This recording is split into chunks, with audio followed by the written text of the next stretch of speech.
O meu convidado neste Jornal 2, o ex-presidente do Brasil, Lula da Silva, a quem agradeço a disponibilidade. Boa noite, bem-vindo. Lula da Silva, como é que olha para esta situação dramática no Brasil? Parece que não há forma de parar esta situação e de se perceber que a pandemia é grave. Boa noite, João Fernando. Olha, eu acho que a pandemia é grave no mundo inteiro. Eu estou convencido que é preciso muita sabedoria dos governantes, um comportamento muito democrático e, ao mesmo tempo, um comportamento muito humanitário para que a gente possa resolver esses problemas.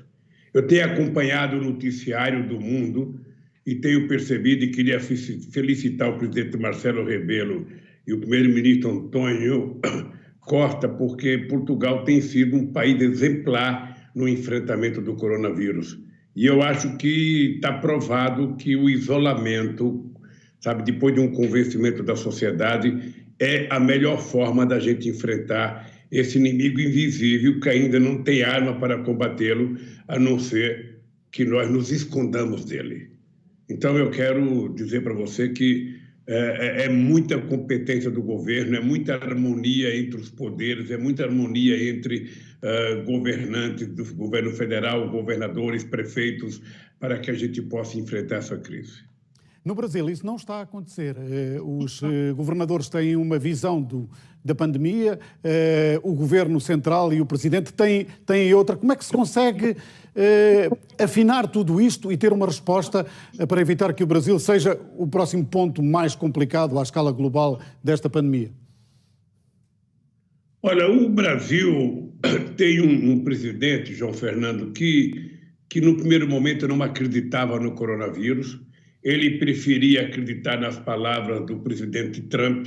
Ele dizia que era uma doença que não teria problema nenhum, que seria apenas uma gripezinha, e não cuidou de forma responsável na preparação do enfrentamento da crise.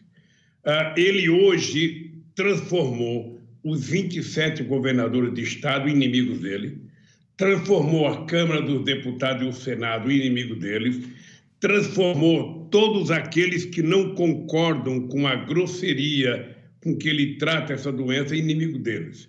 Ele não está cumprindo a tarefa de casa, ele não está cumprindo o isolamento das pessoas, ele acha que isso é bobagem, que as pessoas têm que ir para a rua, ele próprio vai para a rua, numa demonstração de total irresponsabilidade como governante. Ou seja, um governante, depois que ele é eleito, ele não tem lado.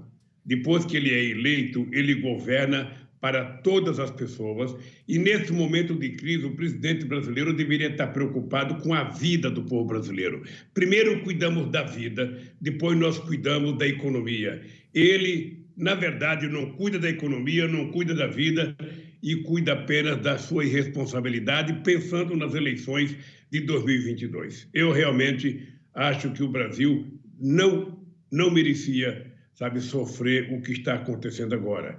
E nós estamos apenas começando a crise, porque agora começa a entrar, agora estamos no outono, daqui a pouco começa o inverno no Brasil, e segundo todos os cientistas é que a coisa ainda vai se agravar no Brasil.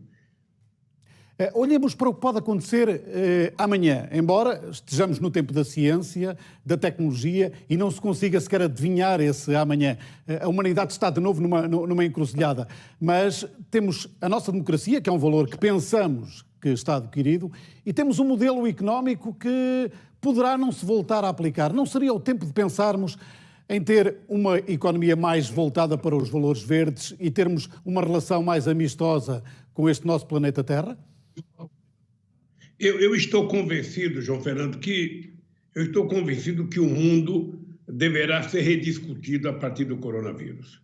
Primeiro, está provado que o mercado não tem solução para problemas de crise como essa. O mercado resolve muito o problema de quem tem dinheiro, mas não resolve o problema da sociedade. Quando acontece uma crise como essa, a gente descobre que somente um Estado forte, um dirigente responsável, é que a gente pode encontrar soluções mais rápidas e imediatas para isso. Obviamente que eu acredito que nós vamos ter uma discussão muito séria sobre o papel do Estado. Para que serve o Estado? para quem deve governar o Estado, quem deve ter prioridade no Estado. Ou seja, é isso que resolve o problema da situação. O problema econômico o Brasil já vinha tendo há muito tempo. O PIB brasileiro já não vinha crescendo. O coronavírus vem agravar, mas, ao mesmo tempo, ele vem mostrar a irresponsabilidade do governo no trato dessa crise, que passa por dois momentos. Primeiro, a questão sanitária, que é muito importante, e, segundo, a questão econômica, que é uma questão de financiar os trabalhadores que precisam ficar em casa e financiar o pequeno e médio empresário, sabe, que não tem como sequer pagar a folha de pagamento. O Brasil é um país muito grande. O Brasil tem reservas internacionais de quase 370 bilhões de dólares.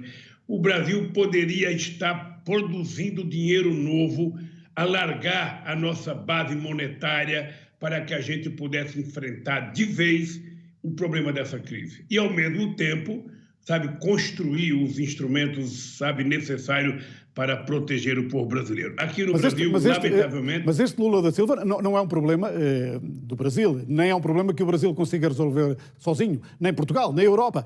Tem que ser um problema resolvido à escala global. E esse é o nosso grande desafio nesta altura. Como é que nós nos vamos organizar nesta nova globalização que nos obrigou a fazer exatamente o contrário?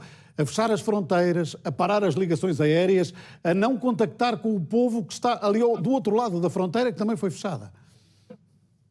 Veja, durante a crise o problema é do Estado Nacional. Porque, veja, nós temos uma quantidade enorme de países, cada um está tentando sobreviver, o mundo não estava preparado para uma crise como essa, e o Brasil tem condições de encontrar soluções para amenizar o sofrimento, diminuir a quantidade de pessoas contaminadas e diminuir a quantidade de mortos. Ou seja, o que eu acho é que houve irresponsabilidade, sabe, num primeiro momento, para muitos governantes, inclusive para o nosso governante, em levar a sério a questão da coronavírus. Ora, depois que essa crise passar, nós vamos ter que discutir o papel do Estado. Nós vamos ter que discutir o papel do Estado, nós vamos ter que discutir a questão da arrecadação do Estado, nós vamos ter que discutir outra vez para quem que o Estado deve governar, porque quando tem uma crise como essa, o que a gente percebe é que se não tiver um sistema de saúde público muito forte, não é possível resolver esse problema. Até antes dessa crise, se dizia que a iniciativa privada iria resolver, que o mercado iria resolver. O mercado resolveu a crise econômica de 2008, a crise financeira de 2009, e não está resolvendo essa crise, sabe, do coronavírus. Portanto, nós vamos ter que rediscutir, inclusive a governança mundial. Porque hoje a ONU não tem sequer o poder que teve. Eu digo sempre o seguinte, João, em 1948 a ONU teve força de criar o Estado de Israel. Hoje a ONU não tem força de criar o Estado palestino. Nós vivemos num mundo em que os Estados Unidos participam de um Conselho de Segurança, baseado na geopolítica de 48, e hoje os Estados Unidos não respeita, ele toma as decisões unilaterais, ele não respeita decisões coletivas, ele faz bloqueio em quem ele quer, como ele quer, tomando decisões sozinhas. Então, uma crise como essa precisava ter uma governança global. Uma governança global seria possível ser feita através de um Conselho de Segurança da ONU mais forte, mais participativo, com mais gente decidindo coletivamente o que fazer. Eu só queria dizer uma coisa para você. Eu participei da criação do G20. Eu participei de muitas reuniões do G20. Não adianta nada você tomar uma decisão coletiva com 20 presidentes se as decisões de execução é do Estado Nacional e dependem do Congresso de cada país. Aí as coisas não são decididas como o mundo espera. Então, nós precisamos pensar um novo modelo de governança global para que determinadas decisões sejam coletivas e implantadas por todos os países. E como é que fica a democracia? Como a conhecemos, a democracia dos Estados? Qual é a sua opinião? Para onde vamos evoluir? Há propostas na França, na liberal França, até para que o nosso telemóvel nos diga se estamos ao pé de coronavírus, como acontece já na China e poderá acontecer noutros países dentro de pouco tempo. Podemos ter um Big Brother tecnológico aqui ao nosso lado. Podemos ter os nossos movimentos controlados. Podemos aceitar isso? Pois é, eu acho que depende. Quando você está numa guerra, você, às vezes, é obrigado a agir de acordo com a força do inimigo. Nós temos um inimigo poderosíssimo que a gente ainda não tem arma para enfrentá-lo. Os americanos enfrentaram a bomba atômica para enfrentar o Japão. Nós enfrentamos aviões modernos, mísseis, foguetes para enfrentar a Segunda Guerra Mundial. Mas nós não temos ainda nenhuma arma para enfrentar o coronavírus. Até agora, a arma mais eficaz é o isolamento.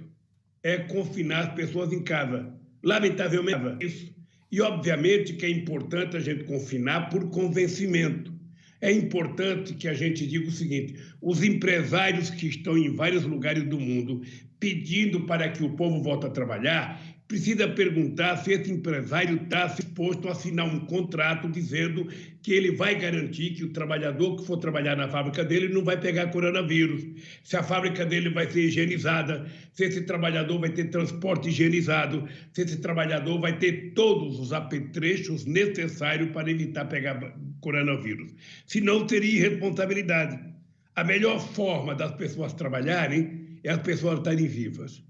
Então, nós precisamos cuidar, em primeiro lugar, que as pessoas vivam e depois nós vamos cuidar de retomar a economia. Eu, sinceramente, acredito na democracia como acredito no ar que eu respiro.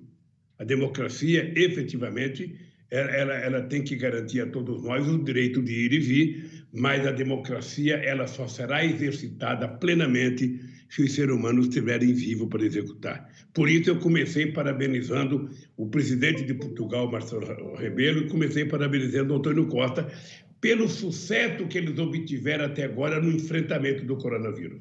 Quisera Deus que outros países tivessem tido o mesmo sucesso do coronavírus. O que a gente percebe é que onde houve responsabilidade dos governantes, teve menos gente contaminada e teve menos morte.